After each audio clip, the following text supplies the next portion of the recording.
अस्सलामुअलैकुम एक्सपर्ट्स में मैं आपके साथ नबीला सिंधु। पैनल का तारुफ करा दूं। पैनल का हिस्सा होंगे अयाज खान साहब, फैसल हुसैन साहब, हाफिज ताहिर महमूद अशरफी साहब, ब्रिगेडियर रिटायर्ड हारिस नवाज साहब और साथ हासिल रहेगा मोहम्मद इलियास साहब का। सबसे पहले बात करेंगे कि इक़्तिदार बचाने और गिराने के लिए सियासी जंग तो अरूज पर है। अपोजिशन की जानिब से गवर्नमेंट के इत्तेहादियों को साथ मिलाने की सरतोड़ कोशिशें भी की जा रही हैं। मेल मुलाकातों और दावतों का सिलसिला भी जारी है, लेकिन अभी तक सूरत हाल वाज़ेह नहीं हो सकी है। मिनटों और घंटों के लिहाज से सियासत बदल रही है। हुकूमत के अहम इत्तेहादी मुस्लिम नकाफ के सरबराह चौधरी परवेज़ इलाही ने गुज़श्ता रोज़ वज़ीर आज़म को खबरदार किया कि इत्तेहादियों का झुकाव 100% अपोजिशन की तरफ है। गलत मशवरों से 3.5 साल में हुकूमत खतरे में पड़ गई है, जिसके बाद हुकूमत के मुस्तकबिल के हवाले से कयास राइयां सामने आ रही हैं। लेकिन 15 घंटों बाद चौधरी परवेज़ इलाही के मौक़िफ़ में लचक नजर आ रही है और उन्होंने हुकूमत के हवाले से नरम लहजा अपनाया और वाज़ेह किया कि ना तो हुकूमत छोड़ी है और ना ही अपोजिशन को ज्वाइन किया है। हर मुश्किल में हुकूमत का साथ दिया। अगर इत्तेहादियों के साथ मुशावरत से चला जाए तो हुकूमत को फ़ायदा होगा। वफाकी वज़रा चौधरी परवेज़ इलाही के बयान का भरपूर खैर मकदम भी कर रहे हैं, जबकि शेख रशीद ने दावा किया आज से इत्तेहादी हुकूमत का साथ देने का ऐलान शुरू कर देंगे। इसी मुनासबत से पहला सवाल कि परवेज़ इलाही के 15 घंटों में दो बयान, आदम एतमाद का मुस्तकबिल क्या होगा? या सब इससे आपसे इसका आगाज़ करेंगे। क्या मुस्तकबिल हो सकता है आदम एतमाद का? नबीला, एक बात तो ये है कि प्राइम मिनिस्टर साहब के बाद अगर सबसे ज़्यादा किसी चीज़ का इल्म है तो वो शेख रशीद साहब को है। जैसे उन्होंने अभी आप सुनवा रही थी कि कहा कि बचपन से जानता हूँ MKM को, और भी बहुत सी चीज़ें ऐसी होती हैं। बेसिकली एक तो जाहिर है जब आप इंटरव्यू दे रहे होते हैं और ये एक सिचुएशन ऐसी है कि उसमें फिर जब सवाल पे सवाल होता है तो बहुत सी चीज़ें आप ऐसी भी कह जाते हैं जो शायद आप अदरवाइज़ ना कहें। तो परवेज़ साहब चूँकि वो एक इंटरव्यू के दौरान उन्होंने इस तरह की बातें की और बहुत ज़्यादा बातें होगी जिससे लगा यूँ कि परवेज़ साहब और या उनकी जो जमात है वो तो अपोजिशन के साथ जाके खड़ी हो गई है और वहाँ पे गवर्नमेंट का कोई चांस नहीं है कि वो गवर्नमेंट की तरफ आए। क्योंकि सबसे ज़्यादा इन दिनों जो बात हो रही थी वो यही थी कि इत्तेहादी अगर साथ छोड़ने का ऐलान कर दें गवर्नमेंट का तो फिर तो ज़ाहिर है कि भाई ये तहरीक एतमाद का मुस्तकबिल वैसे ही नहीं रहता, फिर एतमाद की तहरीक का मुस्तकबिल पैदा हो जाता है कि इमरान खान साहब फिर एतमाद का वोट लें और अगर अक्सरियत नहीं है तो ज़ाहिर है वो गवर्नमेंट फारिग हो जाती है। तो इसलिए इस बयान को बहुत अहमियत दी गई और हाइप चूँकि ज़्यादा बन गई थी, मेरा ख्याल इस वजह से परवेज़ इलाही साहब को ये वजाहत भी आज जारी करनी पड़ी। उन्होंने ये तो कहा था कि झुकाव अपोजिशन की तरफ है 100%, लेकिन ये नहीं कहा था कि अपोजिशन को कोई भी इत्तेहादी ज्वाइन कर चुका है और उसने ऐलान कर दिया कि जी बिल्कुल आज से वो हम अपोजिशन के साथ ही बैठेंगे। इसमें कुछ और भी चीज़ें हैं, ज़ाहिर है कुछ तो बैकग्राउंड में चीज़ें चल रही होती हैं, कुछ नज़र भी आ रही होती हैं, जैसे कि वज़रा को 2-3 वज़रा ने जो परवेज़ इलाही साहब के हवाले से बात की कि जी 5 सीटों पे ब्लैकमेलिंग, ये शेख रशीद साहब ने कहा था, असद उमर ने भी कुछ इसी तरह की बात की थी। तो जाहिर है जब इस तरह की इस लेवल पे आप बात कर रहे होते हैं और एक ऐसी स्टेज पे कि जब अपोजिशन भी ऑन बोर्ड हो और वो मुज़ाकरात कर रही हो, पार्टी के अपने इजलास भी जारी हो, फिर ज़ाहिर है उसमें भी मुख्तलिफ आवाज़ें आ रही होती हैं, मुख्तलिफ राय आ रही होती है। लोग आपसे कह रहे होते हैं कि जी आप फैसला क्यों नहीं कर रहे? जब अपोजिशन आपको वज़ीर आला बनाने पे भी तैयार है तो फिर आप गवर्नमेंट को छोड़ क्यों नहीं जाते? तो जाहिर है बड़ा मुश्किल होता है फैसला करना, वज़ादारी भी होती है। फिर आपने 3.5 साल से जिनके साथ हैं, आप अचानक ये नहीं कह सकते कि जी आज से मैं अपोजिशन के साथ बैठ जाऊँगा। आप इंतज़ार करते हैं, आप बात करते हैं और यही आज भी मशवरा उन्होंने यही दिया गवर्नमेंट को कि मुशावरत से चलेंगे तो आपके लिए बेहतर होगा और गवर्नमेंट्स के लिए मुशावरत ज़्यादा ज़रूरी होती है। जैसे जो शुजात ने भी कल अपील की थी दोनों से कि आप ना पड़ें इस चक्कर में, जलसे अपने मुलतवी कर दें, मनसूख कर दें, आपको नहीं करने चाहिए। स्पेशली गवर्नमेंट को तो नहीं करना चाहिए था, लेकिन लग नहीं रहा कि दोनों उससे पीछे हट रहे हैं। तो बहरहाल परवेज़ इलाही साहब ने कल जो कहा था, आज चूँकि उस हवाले से एक वजाहत उनकी आ गई है तो मेरा ख्याल है गवर्नमेंट को बहुत इत्मीनान हो गया होगा। कल तनकीद किसी और तरफ से हो रही थी परवेज़ इलाही साहब पे, PTI की तरफ से हो रही थी, जो मैं सोशल मीडिया की बात कर रहा हूँ। आज दूसरी तरफ से तनकीद हो रही है उन पर और आज वज़रा बहुत खुश हैं परवेज़ इलाही साहब के हवाले से और इसीलिए शेख रशीद साहब को ये कहने का मौका भी मिला कि आज से इत्तेहादी हुकूमत की हिमायत का ऐलान करना शुरू कर देंगे। बहरहाल देखते हैं कि ऐलान होता है या नहीं होता। अभी तक तो तहरीक-ए-एतमाद अपनी जगह मौजूद है, खड़ी है, उसके पीछे हटने का कोई सवाल इस स्टेज तक तो नहीं है। लेकिन हमारे यहाँ जैसे टेस्ट क्रिकेट में आज जब बाबर आउट हुए तो एक दफ़ा मुश्किल में पड़ गए थे, उसके बाद फिर बता लिया। हाँ, ये भी बड़ा ज़रूरी है कि आज जो हमारी क्रिकेट टीम ने स्पेशली बाबर आजम, कल अब्दुल्ला शफीक और एंड पे रिजवान ने जो रोल प्ले किया है, आज जिस तरह से खेले, हैट्स ऑफ। और वाकई इन्होंने साबित किया कि हमारी टीम दुनिया की बेहतरीन टीमों में से एक है। और ये नो डाउट बाबर ने आज साबित किया कि तीनों फॉर्मेट्स के बेस्ट बैट्समैन है इस वक्त दुनिया में, तो उनको भी खिराज तहसीन पेश किया जाना बहुत ज़रूरी, क्योंकि हम इतना ज़्यादा सियासत में इस वक्त खोए हुए हैं कि हमें क्रिकेट पे बात ही नहीं हो रही। और बिल्कुल हमारी टीम की तारीफ बनती है आज के बिल्कुल इस तरह के सियासी गर्मा गर्मी के माहौल में ये एक अच्छी खबर थी। शफी साहब, आपकी जानिब आएंगे, तहरीक-ए-आदम-ए-एतमाद का मुस्तकबिल आप क्या देख रहे हैं? बिस्मिल्लाहिर्रहमानिर्रहीम, नहमदुहु व नुसल्ली व नुसल्लिमु अला रसूलिल करीम। देखिए, मैं रोज़े अव्वल से कह रहा हूँ कि जो इत्तेहादी है वो अभी तक हुकूमत के साथ हैं, वो हुकूमत के साथ ही रहेंगे। बाकी चूँकि इस वक्त मौसम बना हुआ है कि हर एक दूसरे को जो है वो कर रहा है, तो ज़्यादा से ज़्यादा अपनी क़ुव्वत और ताकत का इजहार कर रहा है। और ये सियासत का अलमिया है पाकिस्तानी सियासत का। मैं तो इस बात पर हैरान हूँ कि कल तक जो असूली सियासत और वोट को इज्जत दो और हार्स ट्रेडिंग और ये और वो, आज मैं हैरान हूँ कि किस तरह वो तवीलें पेश कर रहे हैं कि अच्छा जी, एक पार्टी से दूसरी पार्टी में जाके वोट देगा और अपने पार्टी के सरबराह के खिलाफ वोट देगा, तो कैसे उसको जायज़ बनाया जा रहा है, कैसे उसको। आप मुझे बताएं कि कोई असूल बाकी रह गया है, कोई चीज़ बाकी रह गई है? तो इसलिए कल एक हमारे भाई हैं, दोस्त हैं, उन्होंने एक टीवी पे बैठ के कह दिया कि हाँ जी, हम आज ट्रेडिंग कर रहे हैं, हम लोगों को जो है, क्या ये ख़रीदना नहीं है लोगों को कि तुम्हें टिकट दे दी जाएगी, तुम्हें जनाब मनसब दे दिया जाएगा, तुम्हें ये कर दिया जाएगा, वो कर दिया जाएगा। तो बहरहाल मैं समझता हूँ कि चौधरी साहिबान का एक बहुत ज़्यादा मकाम है पाकिस्तान की सियासत में, एक वक़ार है, एक इज़्ज़त है, एहतराम है। तो इस हवाले से उनको अपना जो उनका फ़ैसला है वो उन्होंने अपने साथियों और अपने, चूँकि इस वक्त MQM और जो बलूचिस्तान की पार्टी है और काफ, इन्होंने इकट्ठा फ़ैसला करना है। लेकिन मुझे उम्मीद है कि ये फ़ैसला जो है, क्योंकि अगर वज़ीर आला की बात इस तरफ नहीं है तो उस तरफ भी जो है वो सिर्फ बात ही है, उस तरफ भी कोई अमली काम नहीं है।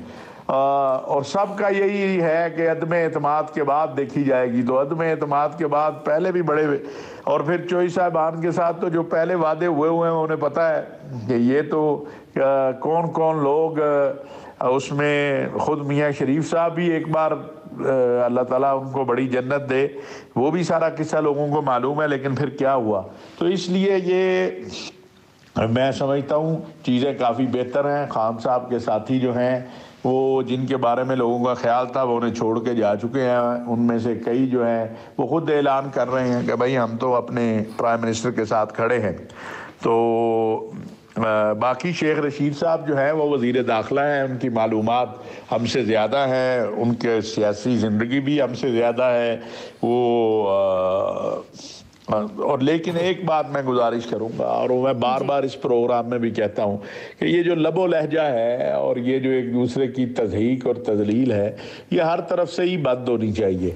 बदकिस्मती ये है कि अजीब बात है, बड़े बड़े दानिश्वर हमारे और सहाफ़ी, वो इमरान खान साहब को तो कहते हैं कि वो नाम ना बिगाड़े, वो दूसरी तरफ नहीं कहते कि वो भी जो है वो भी बाज आ जाएं। लेकिन मैं मशकूर हूँ जी आज इस प्रोग्राम के ज़रिए, और एक्सप्रेस का इसलिए भी मशकूर हूँ कि सबसे पहले एक्सप्रेस ने मेरी आवाज़ को जो है वो पहुँचाया था कि मैंने गुजारिश की थी कि 24 के बाद अपोजिशन जो है, हिज़्ब इख्तिलाफ, मौलाना साहब वो अपना लॉन्ग मार्च कर लें, और OIC के जो मेहमान आ रहे हैं और परेड है, तो वो बात मान ली गई। और मैं इस पर जनाब आपके इस प्रोग्राम में भी सबका शुक्रिया अदा करता हूँ। जज़ाकल्लाहु खैर। ठीक है फैसल साहब, आपकी नज़र में इस लचक की वजह क्या है? देखिए, जो अब तक की जो ज़ाहिरी सूरत हाल है उसमें तो तहरीक इंसाफ जो है वो अपना एतमाद भी खो रही है और हवास भी खोती चली जा रही है। ख़ासतौर पर उनके कायदीन का जो रवैया है वो मुनासिब नहीं है, जो ज़बान इस्तेमाल की जा रही है, ठीक है दोनों तरफ से की जा रही है, लेकिन हुकूमत की जिम्मेदारियाँ जो हैं वो ज़्यादा होती हैं। तो इस वक्त अच्छा देखिए, तहरीक इंसाफ के लिए बहुत आसान काम है कि आप अपनी पार्लिमानी पार्टी का इजलास बुलाएं और जितने आपके टिकट पर मुंतखब अराकीन हैं वो शो कर दें आपके, भाई हमारा आदमी कोई नहीं टूटा। उसके बाद आप हक बजाने पे हैं कि इत्तेहादियों से कोई शिकवा करें या शिकायत करें या फिर उनसे बोले कि आप दूसरी तरफ जाके क्यों मुलाकात कर रहे हो। आपका तो एतमाद अपने लोगों पे भी नहीं रहा ना, तो फिर इत्तेहादियों के पास ऑप्शन क्या बचा है? अगर जैसे अपोजिशन की तरफ से दावा किया जा रहा है और जो खबरें आ रही हैं कि तहरीक इंसाफ के भी जो है वो 20-25 लोगों को तोड़ लिया गया है, अगर वो वाकई तोड़ लिए गए हैं तो अगर ये इत्तेहादी हुकूमत से इस वक्त अलग ना और अपोजिशन से ना मिले तो इनको क्या इनको क्या उन पर मुसीबत आई है कि इमरान खान साहब के साथ जाके इनको अपोजिशन में बैठना है? तो यही टाइम तो डील करने का है इन इत्तेहादियों के पास। इनके पास 6-6, 7-7 सीटें, उन सीटों पर इस वक्त इन लोगों की अहमियत में जो गैर मामूली इजाफा हो गया। इनकी जो अहमियत है वो बहुत इनसे कई गुना ज्यादा सीटों वालों से ज्यादा बढ़ गई। इनकी वजह से तहरीक इंसाफ की हुकूमत कायम थी और ये तहरीक ने जो कामयाब होना है वो इन्हीं के वोटों से होना है। तो ये इनके पास डील का टाइम है, तो ये अपने कार्ड जो है वो खेल रहे हैं। लेकिन जो सूरत हाल आ रही है, हम एमकेएम के हवाले से बात करें तो इस वक्त वो जो डील एमकेएम कर रही है अभी से जो है वो पीपल्स पार्टी ने जो है उनको लॉलीपॉप देनी शुरू कर दी। अच्छा, हम 88 से देखते आ रहे हैं कि एमकेएम के पीपल्स पार्टी के साथ जब भी मुज़ाकरात हुए हैं, जब भी एमकेएम पीपल्स पार्टी का हिस्सा बनी है, आज तक जो तारीख है एमकेएम पीपल्स पार्टी के इत्तेहाद की, पीपल्स पार्टी ने एमकेएम का कोई मुतालबा जो रिटर्न एग्रीमेंट हुए हैं उस पर आज तक अमल दरामद नहीं किया। अब कल से ही पीपल्स पार्टी के रहनुमाओं के ये बयान आना शुरू हो गए कि एमकेएम के मुतालबात तो जायज हैं और वो अपने मुतालबात को कबूल भी करते हैं, तस्लीम भी करते हैं, लेकिन उन मुतालबात पे फौरी जो है वो अमल नहीं हो सकता। उनमें कुछ आईनी तरामीम करनी है, कुछ मुतालबात ऐसे हैं जो जिसको अमल करने में कुछ टाइम लगेगा, तो उनके मुतालबात तो हम तस्लीम कर रहे हैं लेकिन अमल दरामद जो है उसमें टाइम लगेगा। ये लॉलीपॉप है जो पीपल्स पार्टी ने जो है एमकेएम को माहिदे से कबल ही देना शुरू कर दी। अच्छा, एमकेएम की आप ये देखें, इतनी इस वक्त मजबूत पोजीशन में होने के बावजूद भी वो हंसते खेलते ये लॉलीपॉप ले रही है और अपनी इस लॉलीपॉप को जो बेचना चाहती है, नहीं बिकेगी आपकी लॉलीपॉप। अच्छा, इस वक्त एमकेएम के लिए तो बहुत आसान काम है ना कि भाई पीपल्स पार्टी से बोले कि सुप्रीम कोर्ट ने जो बल्दियाती इख्तियारात के हवाले से फैसला किया है, जिसपे पीपल्स पार्टी ने ऐलान किया था कि हम रिव्यू पिटीशन में जाएंगे, अभी तक गई नहीं है पीपल्स पार्टी, अभी उसके पास टाइम है, तो वो ऐलान कर दे कि हम रिव्यू पिटीशन में नहीं जाएंगे और इस सुप्रीम कोर्ट के फैसले पे जो है मुकम्मल तौर पर अमल दरामद करेंगे। तो ये एमकेएम के लिए भी अच्छी खबर होती है, ये कराची के लिए भी अच्छी खबर होती है, पूरे मुल्क के लिए मिसाल भी बनता है कि एक सूबे के अंदर इतना बाइख्तियार बल्दियाती निज़ाम आ गया। पीपल्स पार्टी ये बात करने को तैयार ही नहीं है। पीपल्स पार्टी बल्दियाती इख्तियारात के हवाले से जो एमकेएम मांग रही है, जो मांगना चाहिए वो देने को तैयार नहीं है। अगर एमकेएम ने सिर्फ और सिर्फ लॉलीपॉप पे इक्तफा किया तो वो तो इमरान खान से 3.5 साल से लेते हुए आ रहे हैं, 1.5 साल रह गए इनके, इनसे भी ले ले, हासिल इनको कुछ भी नहीं होगा। बहुत आसान काम है, आप पीपल्स पार्टी से भी ऐलान करवा दें कि हम रिव्यू पिटीशन में नहीं जा रहे, इस पे इम्प्लीमेंट करेंगे, बात खत्म हो गई। ठीक है ब्रिगेडियर साहब, आपको लग रहा है कि अब जो झुकाव है इत्तेहादियों का वो हुकूमत की तरफ हो रहा है? मुझे थोड़ा सा ये लग रहा है कि ट्विल्ट जो है वो हुकूमती पार्टी की फेवर में हो रहा है। जिस तरीके से आज चौधरी परवेज़ इलाही ने 2-3 बयान दिए हैं कि इमरान इतने ईमानदार लीडर, उनकी नीयत ठीक है। नंबर 2, हम हर मुश्किल वक्त में हुकूमत का साथ देते रहे हैं और उसके साथ इसका अगर वो हमारे से मुशावरत करेंगे तो इसका भी हमें फ़ायदा होगा। आई थिंक इस लिहाज से अगर देखें तो आज लग रहा है कि काफ लीग का काफ़ी ट्विल्ट जो है वो हुकूमत की तरफ आ गया। और वैसे भी हमें एक बात समझनी चाहिए कि काफ लीग पहले ही हुकूमती पार्टी में इत्तेहादी है और इस वक्त जो एक मुस्तहकम हुकूमत हो, क्या काफ लीग को इसमें रहने का फ़ायदा होगा और उनको सपोर्ट करके वोट ऑफ कॉन्फिडेंस को नाकाम करने में फ़ायदा होगा, या अगर वो इस वक्त अपोजिशन को ज्वाइन करते हैं और उसके बाद अगर हुकूमत ये वोट ऑफ कॉन्फिडेंस जो कामयाबी हो जाता है, नई हुकूमत बनती है, तो क्या वो स्टेबल होगी? क्या गारंटी होगी कि वो 1.5 साल के लिए चलाएंगे या जल्दी इलेक्शन कराएंगे? जो काफ लीग का मैसेज सोचिए कि अगर मुझे सीएम बनाना है परवेज़ इलाही को तो वो मुझे 1.5 साल के लिए बनाएंगे। उसमें जो खींचातानी होगी, जो प्रॉब्लम्स होंगी, खिचड़ी पकेगी, इंस्टेबिलिटी होगी, पॉलिटिकल इंस्टेबिलिटी होगी, क्या ये इनके लिए फ्रूटफुल होगी या नहीं होगी, ये भी उनको सोचना। आई थिंक ये सारी चीज़ें तमाम पार्टियाँ सोच रही हैं, चाहे वो MQM हो या बाप पार्टी हो या उसके साथ अलीम ग्रुप और तरीन ग्रुप हो, सबकी ये सोच होगी। इसलिए मेरे ख्याल में इस वक्त हालात बेहतर हैं। जिस तरीके से जलसे उनके कामयाब हो रहे, जो आई ऑलवेज से कि जलसे जो हैं ये हुकूमत नहीं करती है, ये ऑपोजिशन करती है और हुकूमत डिलीवर करती है और उसको डिलीवर करना चाहिए। इसको भी देखें तो इस वक्त अब इसकी स्टेटमेंट के साथ जो शेख रशीद ने स्टेटमेंट दी है कि अब इत्तेहादी आहिस्ता आहिस्ता अपना फैसला करना शुरू करेंगे हुकूमत की फेवर में, तो देखना ये कि अगले 48 आवर्स में कौन सी पार्टी, अलीम ग्रुप और तरीन ग्रुप जो इनिशिएटिव लेता है या MQM लेती है या बाप पार्टी लेती है ना, ये क्रूशल है। क्योंकि सबसे अहम है कि अगर इनके इत्तेहादी इनको वापस इनको फेवर में आ जाते हैं, उनको सपोर्ट करते हैं, तो इससे गवर्नमेंट को बहुत फ़र्क पड़ेगा, बहुत स्ट्रेंथ मिलेगी और फिर हुकूमत तमाम अपनी जो है रिसोर्सेज हैं वो आप सिर्फ वोट ऑफ कॉन्फिडेंस को नाकाम बनाने में लगा देंगे और साथ ही साथ अपोजिशन को बहुत बड़ा झटका लगेगा। क्योंकि आई पर्सनली फील कि अगर किसी वजह से ये वोट ऑफ कॉन्फिडेंस नाकाम हो गया तो ये पॉलिटिकल बहुत बड़ा सेटबैक होगा अपोजिशन का, क्योंकि इससे लोकल बॉडीज़ के इलेक्शन को भी फ़र्क पड़ेगा और आइंदा के लिए 1.5 साल के लिए अगर इमरान खान अवाम को डिलीवर कर देते हैं और ये कुछ और बेहतरियाँ ले आते हैं तो उसके साथ इनका मैनिफेस्टो अगले इलेक्शन स्ट्रॉन्ग होता है, तो फिर इससे PTA को बहुत फ़ायदा होगा और अपोजिशन को बहुत नुकसान होगा। मेरे ख्याल में फिर काफ़ी अच्छे चांस हो जाएंगे, शायद PTA की हुकूमत अगले 5 साल में भी हुकूमत करे, लेकिन ये फ़ैसला अवाम को करना है और अवाम का जो फैसला होगा वो हर पार्टी को, हर पाकिस्तानी को एक्सेप्ट करना चाहिए, कबूल करना चाहिए। इलियास साहब, ये अचानक से तब्दीली की वजह क्या है, क्यों इस तरफ झुकाव जा रहा है? देखिए, जब से ये अदम एतमाद की तहरीक के बारे में पहले बातें सुनने में आ रही थी, उस वक्त से ये अब इत्तेहादियों के बारे में पता चल रहा है कि जी अपोजिशन के साथ आगे, गवर्नमेंट के साथ आगे, और ये बिल्कुल कल भी देखें आप इस तरह लग रहा था जैसे इत्तेहादी अपोजिशन के साथ चले गए, लेकिन आज चौधरी साहब ने वाज़ेह कर दिया और ये गवर्नमेंट के लिए बड़ी सपोर्टिव उनकी स्टेटमेंट थी। उन्होंने बताया कि ईमानदार आदमी हैं प्राइम मिनिस्टर साहब और बेहतर अंदाज से गवर्नमेंट कर रहे हैं। तो वो जो सूरत हाल है जो जिस तरह उन्होंने कहा है, उसके बाद देखें तमाम जो इत्तेहादी थे वो सारे ना एकदम जो टाइम ले रहे थे, पहले उन्होंने फ़ैसला करना था अपना, वो टाइम गेन कर रहे हैं कि जो भी फ़ैसला काफ लीग करेगी उसके साथ ही वो फैसला करेंगे। तो अब वो जो है जितनी भी वो एफर्ट्स की गई थी अपोजिशन की जानब से वो एक डिले हो गई हैं। अभी वो इंतज़ार करेंगे कि 23 मार्च के बाद जो भी है लाहे अमल तय किया जाता है, क्या इसको करते हैं, तो उसमें देखना होगा कि क्या सूरत हाल है, क्योंकि ये सियासत है, सियासत में तमाम जो सूरत हाल है वो इसमें चेंज होती नज़र आ रही है।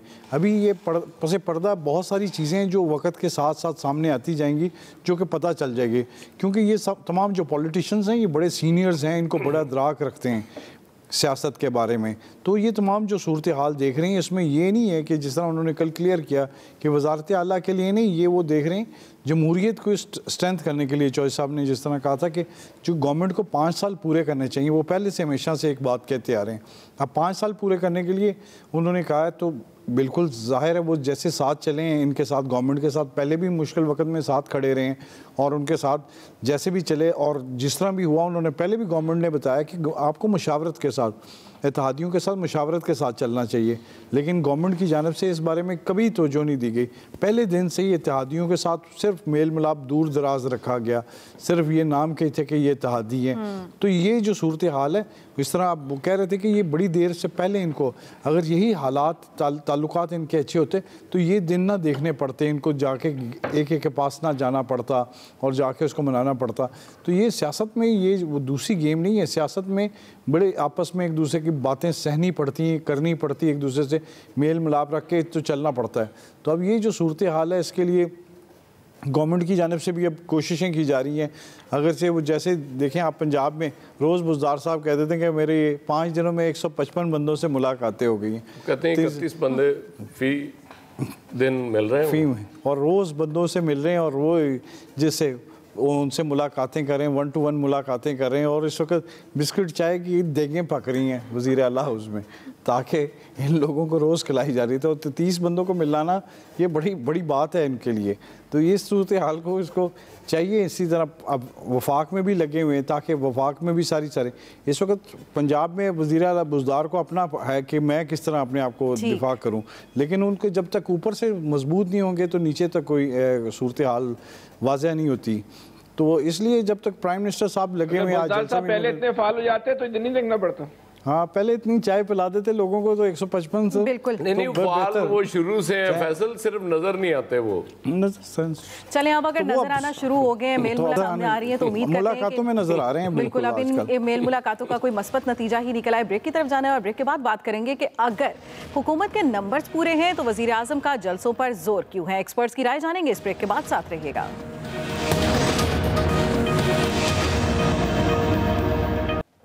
तहरीक अदम एतमाद से पहले अवाम को एतमाद में लेने के लिए भरपूर जलसे किए जा रहे हैं। 27 मार्च को इस्लामाबाद के डी चौक में जलसा करने का ऐलान किया गया है और इसकी तैयारियां भी शुरू कर दी गई हैं।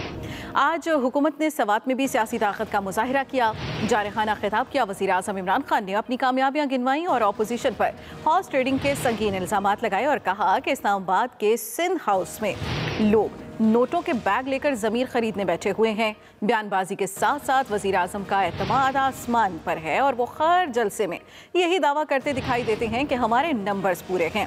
अपोजिशन को न सिर्फ अदम एतमाद पर शिकस्त होगी बल्कि 2023 का इलेक्शन भी जीतेंगे। अशरफी साहब, आपसे इसका आगाज़ करेंगे। अगर तहरीक अदम एतमाद पर हुकूमत के नंबर्स पूरे हैं तो फिर ये जलसों पर जोर क्यों दे रहे हैं? गुजारिश ये है कि जब से ये मामला आया ना अदम एतमाद वाला, तो ये तो सारी दुनिया तस्लीम कर रही है कि खान साहब के जलसे बहुत बड़े हो गए, लोग उनमें आ गए हैं, नौजवान चार्ज हैं। इससे मालूम होता है कि इससे जो उन्होंने अपनी हुकूमत के दरमियान अगर कोई लोग नाराज़ थे या लोगों को मायूसी हुई थी तो वो अपनी उस मकबूलियत को दोबारा हासिल कर रहे हैं।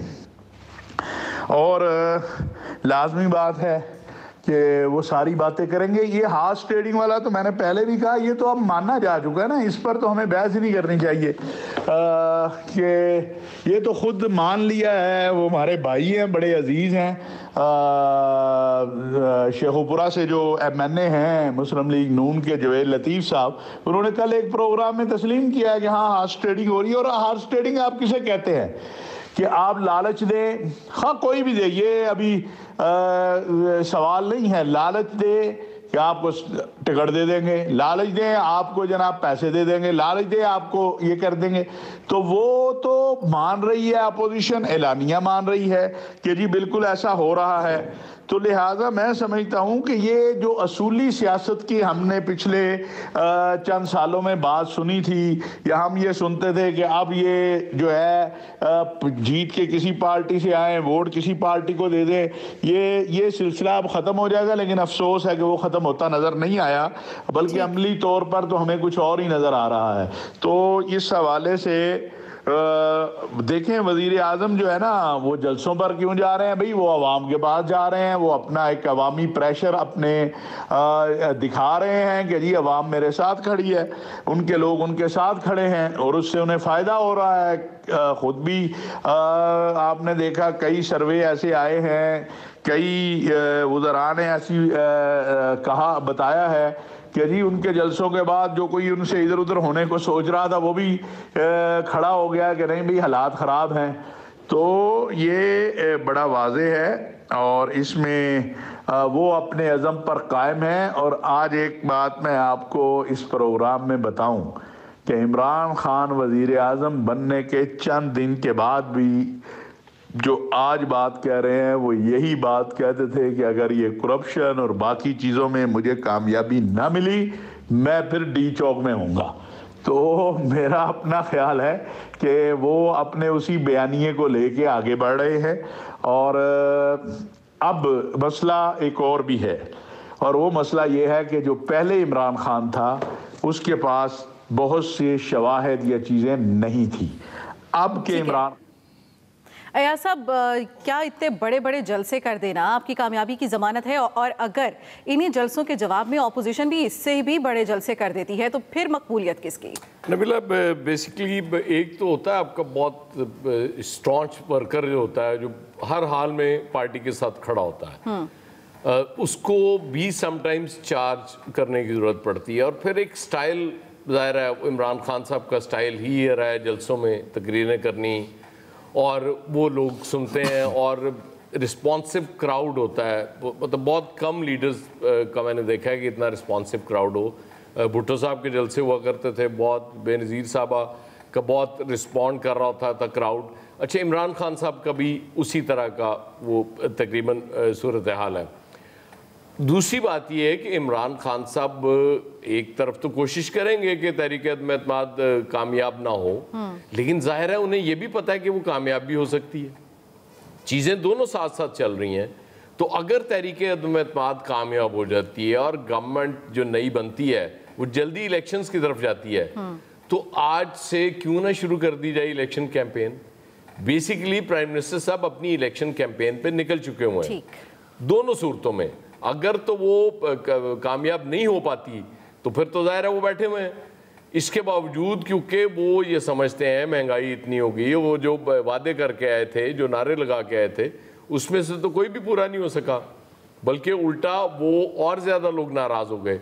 जो लाइन के दरमियान में खड़े होते हैं ना, कुछ लोग तो होते हैं कि जी एक तरफ खड़े होते हैं वो आपके साथ हैं, कुछ दूसरी तरफ खड़े होते हैं वो आपके मुखालिफ हैं, कुछ दरमियान के लोग होते हैं जो हालात को देख के फैसला करते हैं कि जी हमने इधर जाना है या उधर जाना है। ज़ाहिर है वो सोच रहे होते हैं कि यार ये लीडर ये बात कर रहा है तो इसका मतलब है अगर ये पूरी कर देगा तो मेरे लिए तो सब ठीक हो जाएंगे मामलात, तो इसलिए उसने उसका साथ देना होता है।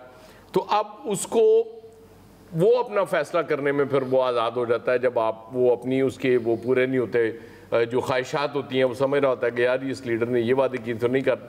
फिर हमारी कौम का हाफजा बड़ा कमज़ोर है, हम ओवरनाइट चीज़ें चेंज हो जाती हैं हमारे लिए। आज हम जिन लोगों को निजात दहिंदा समझ रहे होते हैं, अगले 3 महीने में हमें लग रहा होता है कि यार ये तो सिर्फ नारे ही मार रहे थे, इन्होंने तो उससे भी बुरा हाल कर दिया है। तो फिर हम रिज्यू करते हैं, दूसरी तरफ वापस जाने की तरफ बात करते हैं। इसीलिए मैंने कल भी कहा था कि हम बाज़ दफ़ा ये होता है कि यहाँ लोग मार्शल लॉ को याद कर रहे होते हैं कि यार देखें उस दौर में महंगाई कम थी, हालात बड़े अच्छे थे, अब बड़े ख़राब हो गए। इसलिए माजी परस्त भी हैं हम लोग। हमें लगता है कि माजी में शायद गलत हो रहा था लेकिन इससे बेहतर था जो आज हो रहा है। तो इसलिए इमरान खान साहब ये मत भूलें कि वो अपनी इलेक्शन कैंपेन पे हैं और वो चाहते हैं वो मकबूलियत जो कम हो गई थी वो दोबारा किसी तरीके से हासिल कर लें। ठीक है, उसको वाजे कर रहे हैं। ब्रेक की तरफ जाएंगे, इस बारे में मजीद भी हम राय लेंगे अपने दीगर एक्सपर्ट से। फैसल साहब, ब्रिगेडियर साहब भी हमारे साथ मौजूद हैं और इलियास साहब की राय लेंगे इस ब्रेक के बाद। रहिएगा साहब।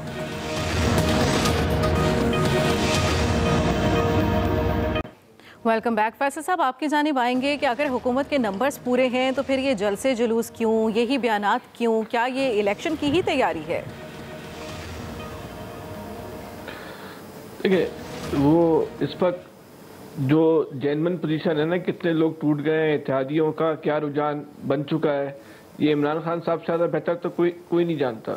जो एयाज साहब हाफजे की बात कर रहे हैं, बिल्कुल सही बात है। आप इस कौम के हाफजे की बात तो कर रहे हैं। आप इतना सा देखें, 15 दिन हो गए, कोई आपने टीवी पर कोई महंगाई की खबर देखी, कोई बेरोजगारी की खबर देखी, कोई तरक्याती मंसूबों की खबर, कोई आलमी ताल्लुकात की खबर जहाँ पे कोई इमरान खान साहब पे कोई एतराज़ हो रहा हो, तनकीद हो रहा हो? उससे पहले देख लें, 3.5 साल जो मीडिया ने इमरान खान साहब का असर किया है, तो लोगों ने तो अभी क्या महंगाई खत्म हो गई क्या? लोग तो भूल गए। अभी तो हर किसी की तवज्जो, ये बात कल इमरान खान साहब ने भी कही। अच्छा, इस वक्त तो लोगों की तवज्जो का महवर और मरकज़ तो इस वक्त ये तहरीक अदम एतमाद ही बनी हुई है ना। इस वक्त मुस्लिम लीग, देखें मेरे हिसाब से मुस्लिम लीग ने तहरीक अदम एतमाद का इस खेल का हिस्सा बनके एक सियासी गलती की है। ये सियासी शहीद इमरान खान जो है ना, मुस्लिम लीग नून के लिए ज़्यादा खतरनाक होगा। इनको टफ टाइम देते जो आप 3.5 साल में पोजीशन नहीं दे सकी, और 5 साल के बाद इलेक्शन की तरफ आप जाते हैं। अच्छा, पीपल्स पार्टी का मसला क्या है? पीपल्स पार्टी का जो है, कल भी 5 उंगलियां उसकी घी में थी, सड़कड़ाई में था, आज भी उसकी 5 उंगलियां घी में, सड़कड़ाई में। इस तहरीक अदम एतमाद कामयाब हो या नाकाम हो, उसकी ना उंगलियां घी से निकलनी है ना सड़कड़ाई से निकलना है। उसको तो हर सूरत में बिन बिन पोजीशन में। मौलाना साहब का बहुत ज़्यादा गुस्से में, और ऐसा लगता है कि उनका गुस्सा जो है वो कोई ज़ाती नौइयत का गुस्सा है। इस वक्त तहरीक अदम एतमाद का जो बेनिफिशरी होगा, कामयाबी या नाकामी दोनों सूरतों में, वो इमरान खान साहब ने होना है। ये मुस्लिम लीग नून जो है एक सियासी गलती की जो है मुर्तकिब हुई है। अगर तहरीक अदम एतमाद कामयाब हो जाती है तो मुस्लिम लीग नून को चाहिए कि फौरी तौर पर इलेक्शन की तरफ जाए। अगर वो फौरी तौर पर इलेक्शन की तरफ नहीं गई तो 1.5 साल के बाद इमरान खान साहब की पोजीशन वही होनी है जो 2018 में थी, और बल्कि उससे भी शायद ज्यादा स्ट्रांग होनी। ये हमारा मीडिया है ना, जिस दिन जो नया वज़ीर आज़म हल्फ उठाएगा ना, वो 24 घंटे के बाद उससे एहतसाब शुरू कर देगा। इनकी महंगाई, इनकी वजह से महंगाई हो गई, इनकी वजह से बेरोजगारी हो गई, इनकी वजह से गैर मुल्की ताल्लुकात खराब हो गए। मीडिया भी कोई उसके बाद भी कोई मास्टर प्लान नहीं होता। कीमतें भी नहीं बढ़ी, बिल्कुल नहीं बढ़ी। तो वो कोई कम कितनी हुई है? पहले वो 2018 की सतह पर आ गई है। डॉलर जो है 2018 की सतह पर आ गया है। जो घी, चीनी, जो कीमतें बढ़ी थी वो 2018 की सतह पर आ गई है। वो तो उस सतह पर नहीं आई ना। लेकिन इशू ये कि वो जो एयाज साहब बात कर रहे हैं ना, इस कौम का हाफजा, इस कौम के में जो है ना, चाहे वो शहरी इलाकों की कौम हो या देही इलाकों, जहनी तौर पे जो है वो सब बराबर है। तकलीद की सियासत करते हैं, तकलीद करते हैं। इनके सामने, इस कौम के सामने, 22 करोड़ लोगों के सामने मजलूम बनना दुनिया का सबसे आसान तरीन काम है। यही चूरन जो है वो इमरान खान साहब ने बेचना शुरू कर दिया और उन्होंने 1.5 साल ही बेचना। अगर मुझे 1.5 साल में नहीं हटा दिया तो मैंने इस मुल्क में इंकलाब लाना था। इन लुटेरों ने, इन चोरों ने तुम्हें तरक्की करने से रोक दिया। अब तो बिजली के बिलों में लिखा आना शुरू हो गया है कि इमरान खान साहब की वजह से ना इस कौम को रिलीफ मिला है। ये बिजली के बिलों में, जब बिजली के बिल आ रहे हैं घरों के अंदर, उसमें ये जुमला लिखा हुआ आ रहा है। तो बस ये देख लीजिएगा, ये सियासी गलती की मुर्तकिब हो रही है मुस्लिम लीग को। ठीक है ब्रिगेडियर साहब, हमने कल भी बात की थी जी, हमने कल भी बात की थी कि हुकूमत का काम डिलीवर करना है, जल से तो अपोजिशन करती है, तो फिर ये जल से क्यों किए जा रहे हैं? और फिर आप पूरे एतमाद भी हैं कि आपके नंबर्स पूरे हैं? देखें नबीला, ये जो सेकंड क्वेश्चन है इसमें, क्योंकि प्राइम मिनिस्टर पाकिस्तान जो हैं वो आपने देखा कि तहरीक एतमाद से पहले ही वज़ीर आवाम के पास पहुंच गए हैं। I think he want to maintain a pressure, और बड़े जलसे करके वो अपोजिशन ये बताना चाहते हैं कि मैं अभी भी एक पॉपुलर लीडर हूँ और पाकिस्तान के अवाम मेरे साथ हैं।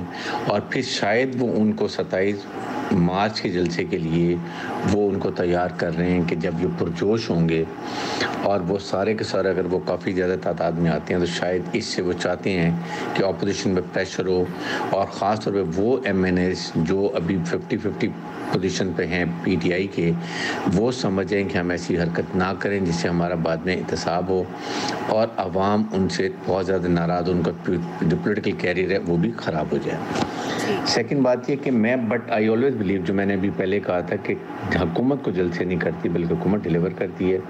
और इस वक्त इमरान खान को ये चाहिए कि बजाय वेस्टिंग द एनर्जीज ऑन अवामी जलसाज, उनको चाहिए कि वो अपने इत्तेहादियों के पास जाए, उनसे मुलाकातें करें, उनके रीड्रेस ऑफ ग्रीवेंसेस देखें, वो क्या चाहते हैं, उनको क्या प्रॉब्लम है, क्यों वो इस वक्त जो है दोनों साइडों पर जा रहे हैं। और वो ज़ाहिर है एक और वजह भी कि ये बेस्ट टाइम उनके लिए, इत्तेहादियों के लिए, कि वो ये चाहते हैं कि मैक्सिमम बारगेनिंग करें और कोई ना कोई पार्टी के लिए फ़ायदा उठा लें, क्योंकि इस वक्त दोनों तरफ से ऑप्शन आ रही हैं। एक बाज़ार गर्म हुआ हुआ है, हॉर्स ट्रेडिंग का आपने प्राइम मिनिस्टर ने जिक्र भी किया है, लेकिन साथ ही साथ हॉर्स ट्रेडिंग में जावेद लतीफ़ साहब ने कल आई थिंक काशिफ बासी के प्रोग्राम में खुद एक्सेप्ट भी किया कि यस ये हॉर्स ट्रेडिंग हो रही है, PMLN कर रही है वोट लेने के लिए। तो इसको ये चीज़ें नहीं होनी चाहिए, ये अवाम के मफाद में नहीं है, पाकिस्तान के मफाद में नहीं है। और एक पॉजिटिव हेल्दी पोलिटिकल एक्टिविटी के थ्रू वोट ऑफ कॉन्फिडेंस को कामयाब करना चाहिए। ये मेरा हमेशा स्टांड है और यही मैं बात हमेशा करता हूँ। और इसके साथ साथ जो है सबसे बड़ी बात ये है कि अपोजिशन को भी बताना चाहिए ये टाइम है, जैसे इमरान खान अपने फ़ायदे बता रहे, मैंने क्या क्या डिलीवर किया है, मैंने क्या कामयाबियाँ हासिल की है, क्या अवाम के लिए किए हैं, इसी तरह अपोजिशन को चाहिए कि हम वोट ऑफ कॉन्फिडेंस क्यों लेकर आ रहे हैं, क्या प्रॉब्लम है, अगर हम कामयाब होते हैं तो आवाम को हम क्या रिलीफ देंगे, आवाम के लिए क्या सोल्यूशन लाएंगे, ये बहुत ज़रूरी है। फिर मेरे ख्याल में आवाम उनके साथ होंगे और फिर वो चाहेंगे कि अगर 3.5 साल में इमरान खान की पार्टी ने या उनकी हुकूमत ने डिलीवर नहीं किया है तो शायद ये बेहतर ऑप्शन है कि ऑपोजिशन आए और वो उनके लिए क्या अच्छे सोल्यूशन लाएंगी, उनके हालात कैसे बेहतर करेंगे, इन्फ्लेशन कंट्रोल कैसे करेंगे, इकोनॉमी को रिवाइव कैसे करेंगे, ये बातें हैं। But I as a Pakistani feel कि ये एक जमहूरी अमल है, वोट ऑफ कॉन्फिडेंस बिल्कुल, लेकिन ये पुरअमन और अच्छी खुश उसलूबी से होना चाहिए, कोई गलत बात नहीं होनी चाहिए, कोई एनार्की नहीं होनी चाहिए, क्योंकि ये बड़ा ख़तरनाक बात है, इसको हमें सोचने की बात है। आई प्रे कि ये बड़े अच्छे खुशरूबी से वोट ऑफ कॉन्फिडेंस जिसकी फेवर में भी हो, जिसको अवाम चाहते हैं, जिसके अवामी नुमाइंदे चाहते हैं, वो होना चाहिए, लेकिन कहीं ना कहीं खामोशी से बेहतर हालात में और पाकिस्तान के लिए बेहतर होनी चाहिए।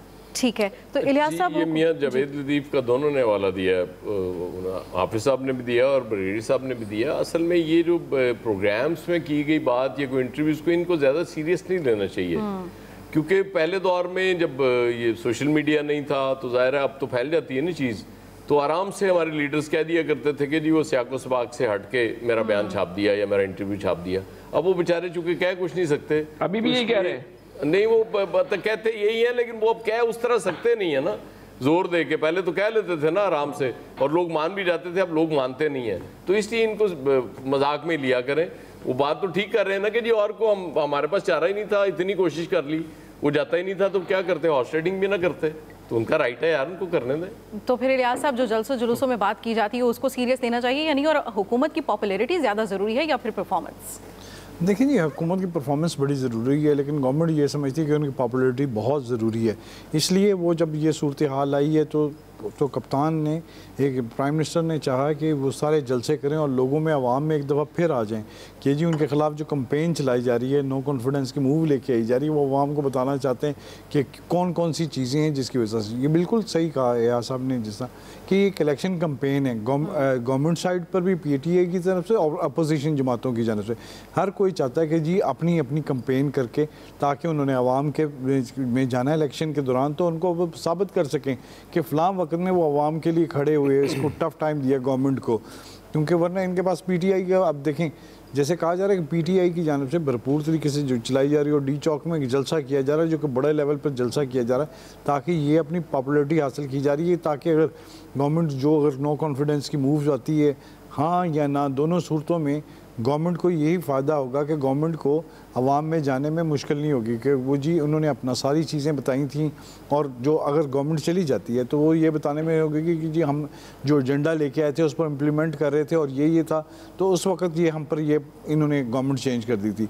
तो जाहिर है ये सियासी तौर पर मूव चली जा रही है, इसमें अपोजिशन भी देख रही है उनको क्या फ़ायदा है और इनको भी, तो विन विन सिचुएशन दोनों साइडों पर देख रहे हैं कि जी हमें कितना ज़्यादा बेनिफिट होता है। तो ये जितने भी जलसे देखें, अब अपोजिशन की जानब से भी जलसा किया जा रहा है, रैली निकाली जाएगी, तो मार्च किया जाएगा, तो इस तमाम जो सूरत हाल है, प्रेस कॉन्फ्रेंस हो रहे हैं, एक सियासी माहौल जो है जैसे इलेक्शन से पहले गर्मी होती है उसी तरह देखिए आप फुल हीट पर है। सबसे लिहाज जो दिलचस्प सिचुएशन थी ना कि वो DC के पास लेके गए हैं दरखास्त और जलसे की इजाज़त की।